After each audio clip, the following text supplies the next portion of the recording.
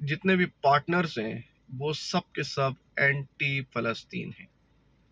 تو یہاں پہ حماس کا یہ فیئر ہو سکتا ہے کہ یہ سارے اینٹی فلسطین جو کنٹریز ہیں ان کی یونٹی جو ہے اس کو ویک نہ کر دیں، اس کے کاز کو ویک نہ کر دیں. بیسیکلی کاز یہ خالی حماس کا نہیں ہے، یہ خالی فلسطین کا کاز نہیں ہے، بیسیکلی تو آل اسلامک کنٹریز کا کاز ہے. کیونکہ جو چیزیں ہمیں ویل ڈیفائنڈ ہیں، ہمیں بتا دی گئی ہیں، ہمیں احادیث سے بتا دی گئی ہیں، ہمیں ہمارا بلیف ہے بینگ اے مسلم ان ساری چیزوں کا. تو جب اس ٹائم اسلامک کنٹری کا رول ہمارے سامنے ہے اور حماس کا یہ فیئر ہو سکتا ہے کہ ہمیں میں سوری ٹو سے یہ میں ورڈ یوز کر رہا ہوں، ہپوکریسی کا اس کو ہو سکتا ہے کہ سامنا کرنا پڑ رہا ہو کہ امت مسلمہ اس کو اس حساب سے سپورٹ نہیں کر رہی جس حساب سے اس کو کرنا چاہیے. تو اس کا یہ فیئر بھی بڑا ویلڈ ہے کہ all of the west countries اور سعودی عرب اور اس کے نیبرنگ عرب کنٹریز انڈیا کے ساتھ مل کے اگر یہ اس روڈ میپ کے اوپر کام شروع کر دیں گے، آلدو کہ اس کا انٹائرلی اس کا مقصد کوئی ملٹری مقصد نہیں ہے، لیکن ایون دین یہ ٹریڈ پرپز سے یہ بن رہا روڈ. لیکن حماس کے ذہن میں یہ ہو سکتا ہے کہ یہ ہو ان فیوچر فلسطین کے کاز کو لائک اتنی اہمیت نہ دی جائے اور یہ اپنی ٹریڈ پہ زیادہ فوکسڈ ہو جائے. تو اس نے یہ سوچا کہ دس از دا رائٹ ٹائم بیفور دس کہ یہ روڈ میپ بن جائے، یہ سارا کمپلیٹ ہو جائے، یہ جو ان کا پروپوزڈ ہے، تو اس سے پہلے میں یہ اٹیک کر دوں تاکہ ایٹ لیسٹ جو مسلم ورلڈ ہے وہ ایکسپوز ہو جائے کہ کون اس کے ساتھ ہے اور کون اس کے ساتھ نہیں ہے. اچھا، تھرڈ ون، آپ یہ دیکھیں کہ جو سعودی عرب ہے وہ اس نے بڑا ایک ماڈریٹ قسم کا رول ادا کر رہا ہے. وہ اسرائیل کے لائک اس کے ساتھ ٹائز بھی ہیں، اس کے ساتھ اس کے سعودی عرب کی ساری ٹیکنالوجی جو ہے وہ بیس کرتی ہے، آلموسٹ ساری ٹیکنالوجی وہ اسرائیل پہ بیس کرتی ہے، اور اس کی ملٹری ٹیکنالوجی جو ساری بیس کرتی ہے وہ کس پہ؟ امریکہ کے پہ بیس کرتی ہے. ان دا مین وائل سعودی عرب انڈیا کو اور چائنا کو مین ایکسپورٹر ہے آئل کا. تو اس حساب سے ان کے جتنے بھی اکنامک ریلیشنس ہیں ان کے سارے آپس میں وہ بڑے اسٹرانگ ہیں. بٹ فلسطین جو ہے وہ تو ایک ویک کنٹری ہے، اور جو حماس اور اس کی جو فریڈم فائٹرز ہیں یا وہ جو مسلم فائٹرز ہیں ان کا فیئر اپنی جگہ پہ ہو سکتا ہے کہ ہم تو لانگر ٹرم میں تو ہمیں بالکل اگنور کر دیا جائے. سو دس از دا رائٹ ٹائم کہ آپ اس کو لانچ کر دیں تاکہ آپ کو دودھ کا دودھ اور پانی کا پانی پتہ چل جائے، اس میں کوئی مسئلہ نہیں. یہ سیکنڈ جو کوشچن ہے اس کا آنسر کا سیکنڈ پوائنٹ ہے. تھرڈ یہ دیکھیں کہ ہم ونس اگین یہ بات کرتے ہیں کہ یہاں پر ایک اور فیئر ہے بہت زیادہ. حماس کو ڈیفینیٹلی پتا ہوگا، بالکل اسے پتا ہوگا کہ اگر اس جنگ میں کوئی اور کود پڑتا ہے تو یہ جنگ کہاں پہ جائے گی، اور اگر وہ مسلم کنٹریز کو چیک کرنا چاہ رہا ہے تو کسی ایک کنٹری نے بھی اگر اس جنگ میں کود پڑی اور اس کے جواب میں اگر اسرائیل اس کنٹری کے ساتھ ڈائریکٹ اس کی وار چھڑ گئی تو میرے خیال میں یہ ڈائریکٹ ایک بلاکس ڈیفرنٹ بلاکس کی کریشن ہو جائے گی یہاں پہ، جو کہ ونس اگین ایکسس اور الائز کا کانسیپٹ یہاں پہ مرج ہو جائے گا جو کہ سیکنڈ ورلڈ وار کا ہے. تو یہ تھرڈ ورلڈ وار میں بھی سیم بلاکس بن کے تھرڈ ورلڈ وار کی سائڈ پہ جا سکتے ہیں. اب جیسے موسٹ لائکلی کہ ایران، عراق، سیریا اینڈ لبنان، ان کی پروبیبلٹی یہ ہے کہ ان میں سے کوئی بھی اس جنگ میں ڈائریکٹ شامل ہو سکتا ہے. جو ہی اگر یہ ڈائریکٹ شامل ہوئے تو ایران تو ہے وہ رشین بلاک کا ممبر ہے، Russian block, Chinese block,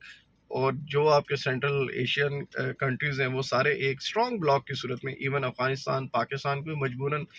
definitely ساتھ دینا پڑے گا. تو یہ چیزیں جائیں گی اس سائڈ پر، تھرڈ ورلڈ وار کی سائڈ پہ جا سکتی ہیں اگر خدا نخواستہ ایسا ہے. تو باقی میں آپ کو یعنی کہ کتنی باتیں ایسی ہیں جو کہ وہ کہتے ہیں کہ ہر بات زبان پہ نہیں لائی جا سکتی. بہت سی دل کی باتیں ایسی ہیں جو آپ سے کرنا چاہتا ہوں لیکن ہر بات زبان پہ نہیں لائی جا سکتی. بس یہی کہیں گے کہ وہ کیا کہتے ہیں، علامہ اقبال کا شعر ہے، اس سے میں آپ کو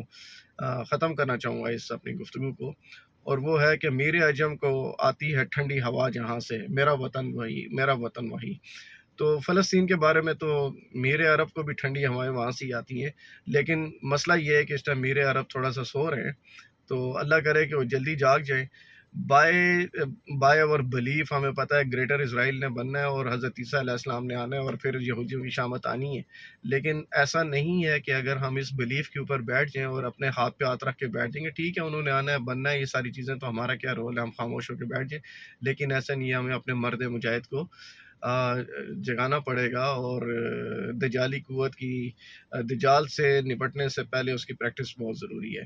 ابھی میں آپ سے اجازت چاہوں گا، انشاءاللہ نیکسٹ بلاک میں آپ کو یہ تھرڈ ٹیمپل کے بارے میں کوشش کروں گا کہ آپ کو بتاؤں اس میں، اس وقت کے لیے اجازت دیجیے گا۔ اللہ حافظ۔